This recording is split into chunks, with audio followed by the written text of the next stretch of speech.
হে deer mask লাভার, রাজুকে একটা ধন্যবাদ সবাই দেবেন নি এবার। আচ্ছা যাও, আমনে গো ইয়া রাজুক রে আমি ধন্যবাদটা দিয়ে দিতে আছি। ধন্যবাদ রাজুক। বেইলি রোডে আগুনের পর গত কয়দিন ধরে আপনারা বেশ ভালোই তৎপরতা দেখাইতে আছেন। আর গতকাল তো একলাগে 12টা রেস্টুরেন্টই বন্ধ করে দিলেন ধানমন্ডিতে গঠনচ্যুতির কারণে। তো আমার সাধারণ একটা প্রশ্ন, আপনাকে এই অভিযান তৎপরতা কয়দিন চলবে? না মানে আমি গরিব খয়রাতি মানুষ, ঢাকা শহরে খুব বেশি রেস্টুরেন্টে যে গেছি হ্যাঁ মুই কমু না।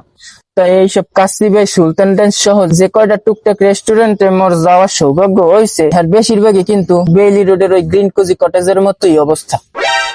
দেখেন, আমি আলাদাভাবে কোনো রেস্টুরেন্ট এখানে খারাপ কইতেছি না।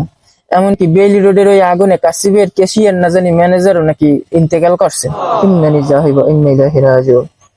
তো এখানে মূল দোষটা কিন্তু ভবন ও রেস্টুরেন্ট মালিক কর্তৃপক্ষেরই আমার মনে হয়। হ্যাঁ গো, একচেটিয়া ব্যবসা আর উদাসীনতার কারণে রেস্টুরেন্টের কর্মকর্তা কর্মচারী আর জনসাধারণ সবারই জীবন হুমকির মুখে।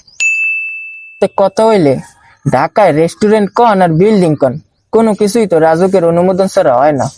হ্যালে এইসব বিল্ডিং যে সময় তৈরি হইলে সে সময় আমনে গো মানে রাজুকের দায়িত্ব অনুমোদনটা কেমনে পাইলে? আচ্ছা যাও, পিসের কথা নিলে বাদ দিলাম। হাতে অনেক সেটিং ফিটিং আর গাবলার বিষয় দেয়া ছিল, সামনেও কি এরম চলতে থাকবে?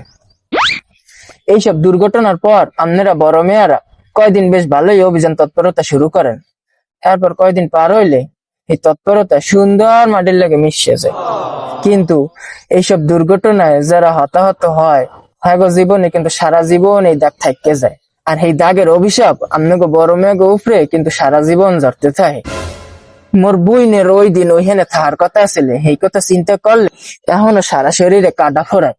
তা চিন্তা করেন, যাগো স্বজনরা ওই দিন আহত বা নিহত হয়েছে, হ্যাঁ গো কেমনটা লাগতে আছে।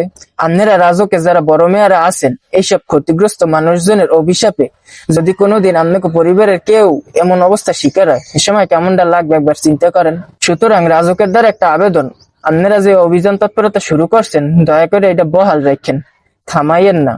কোনো সেটিং ফিটিং আর গাপলায় আটকাই কিন্তু যাইয়েন না।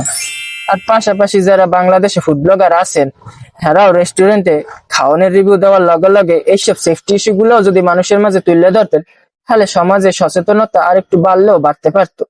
ভালো থাকেন সবাই, আসসালামু আলাইকুম।